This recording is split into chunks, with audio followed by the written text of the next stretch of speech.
just practicalities, and then how do you feel after that drug? And even when my mum said in the last 4 years, the treatment that I've had, the nausea from it has gone down. Anti-sicknesses. Has improved hugely. And now I don't know how that's going to pan out over the course of 6 chemos, but she said that she definitely doesn't feel as ill as I would have felt. I don't know how we relate that, but that's what she's her understanding of what's coming across initially. So I think it's something that you can harness, and it's something that from previous experience, like, it doesn't stop anybody being as upset as they were previously. They're still really upset. Like, I think my father's even more so upset because it's his spouse. Like, they spent, they've known each other since they were 18. It's huge, like, for him, and he's very upset, I can tell, and he's struggling to come to terms with it. But then, my brother, having dealt with it before, I can see already that he knows that he just has to be there. He doesn't have to do lots. My younger brother's coming home from the UK next weekend, and I think he just wants to be at home. And, I'd say that's dominating his thoughts. And my sister, albeit she's not very open, I know that she just wants to be around my mum and just share wherever. They went last week to get the wig fitted, So they did all that together, and I think that's important, that you kind of, as a family, we understand that someone's very ill and that we all have a little role to play, and some people's roles are bigger than others, and and just to help her along. And that's definitely what they did with me, and now we have the experience of it, so we'll just it'll definitely help. Sure, it sounds like you're doing a great job already. Well, I hope so. No, it does. So after the 8 cycles of treatment, what happened then? You mentioned you didn't have to plan, I suppose, or that you didn't have to plan the 2 weeks. But what happened to your treatment? What were you in remission? Were you, what? Yeah, I think initially throughout my treatments, I had PET CT scans, and I think after the second one, after 2 treatments, I had a PET CT scan, and one of my tumours, I think, was described as being the length of my index finger, and it had gone to half that. And that was the biggest tumour I had. The rest of the tumours had kind of died down a good bit. I think I had another PET CT after 4, and at that point I think I was PET negative.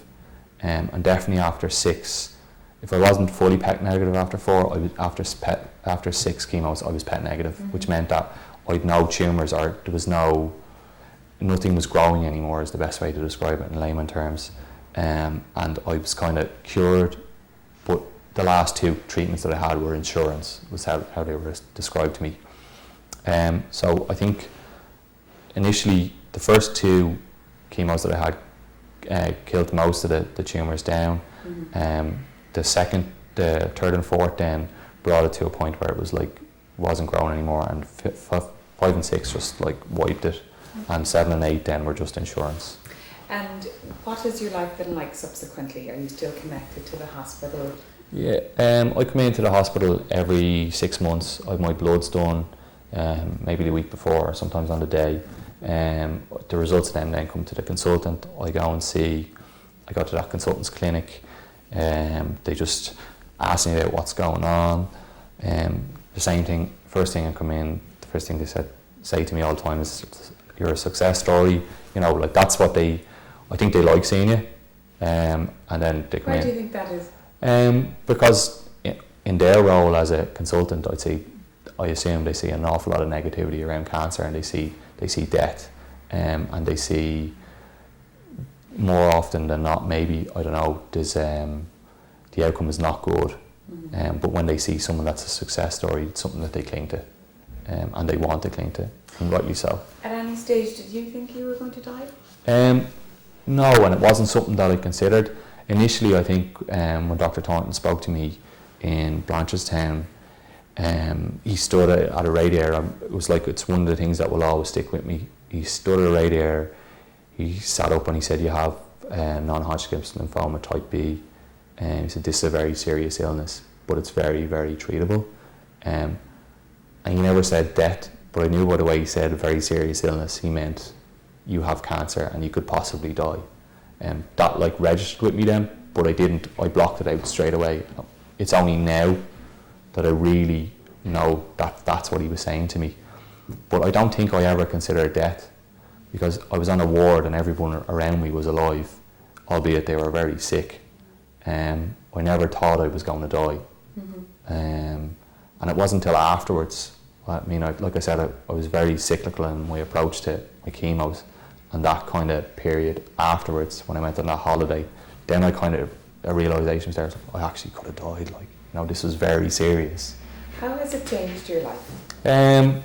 I'm probably a bit more proactive in getting involved in things, and like I was always very kind of career driven, but didn't really know how to approach being career driven in terms of like what I did on a daily basis. I'm a lot more career driven than some people. That might be a surprise to some people, that they would kind of expect you to be a lot more life balanced person and, you know, get involved. But I try to do everything and strike a balance. I do work a lot.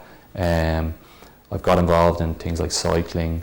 I work with, in the last few months, I started working with a charity, bringing my profession to that charity, where I'm drafting up a business plan for them.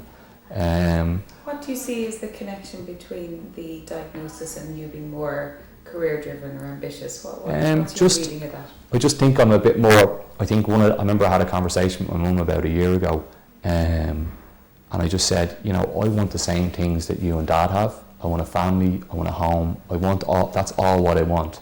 But in order to get that, you know, I need to have, you know, put a career in place, and while I'm still young, what I can, and see how far that takes me. If it only takes me so far, so be it. You know, get involved in different things in your community and in your workplace. Your friends, my friends are hugely important to me throughout my treatment. I relied on them an awful lot just for banter and chats, and like never necessarily about what was wrong with me, but just talking crap, like pub talk, except at home over a cup of tea. So, you know, like all that kind of stuff is very good and very important to me. Okay, and finally then, when you look over your time, is there anything that could have been different for you from a hospital point of view or from a communications point of view, that retrospectively you've put some thought into that? Yeah, I think one of the things that strikes me as being huge is the difference between Blanchardstown and the Mater. It was phenomenal. Being able to go to the Mater and just being able to walk into a ward where everyone was on a similar treatment, but there was so many staff there that knew straight away what was wrong with you. It was huge. It was a massive benefit to me. It was like we could pick up the phone at 12 o'clock at night, and there was something wrong with my Hickman line one night where it was slightly oozing. My mum picked up the phone at 12 o'clock at night, and we drove straight in here, and one of the staff nurses was able to clean it out, put a new dressing on it, and give me an antibiotic to fight it from a doctor. And that level of support was there throughout, and it was huge. Not necessarily that we always used it, but we knew that it was there. Okay. Even though my mum's a nurse, you can't prepare yourself for the kind of treatment that you're going to go through, or the knowledge that people have in a specialised unit. It's huge. Like it was massive. It was something that was so important to us, just knowing that it was there. And then when I was in hospital, and then there was like there's a banter element and there's a friendship element about being in a ward, coming in to get your day treatments, and everyone's going through the same thing. They're all at different ages, and you know, you can talk about it, and then the nurses come and sit with you when they give you your chemo, and they ask you how you're getting on, and it's very deliberate in the sense that they're talking to you about your life, but they're getting across that you need to get your chemo into you, and you know, it's very good. Like I found it very, very helpful. Okay. Darragh, is there anything that I haven't asked you that you feel like I've overlooked, or? No, I think I'll probably overtalk slightly, but no, you haven't. No, I don't think so. Yeah, okay. I think it's very helpful. Again, I'd like to thank you. We're hugely grateful. You're very welcome. Thanks a lot. Cheers. Well, how was that? Very good. I just need some water now. Yeah, it's funny. Nobody drinks it throughout the. Yeah, and you see them on telly. I do. I drink it all the time throughout the interview. I'm going to give you the other consent form if you don't mind, just to sign your life away. So Okay. as I say, I'll phone you when I have the DVD. Okay. We'll arrange for you to have a go of it, and then if there's anything that you're completely unhappy with, we'll take it out. So bear with me now. That was very interesting. You're very articulate. Thank you. Very, very interesting. You seem very. I'm a psychotherapist as well, so I don't want to read too much, but you seem very, very confident. Yeah. Yeah, very relaxed. Very different to when I first met with you. Yeah, I was very immature, I think, when I first came in here. Yeah, I might have been quite. I'd even say that I was. When you were young. I was young, and I didn't want to engage anybody.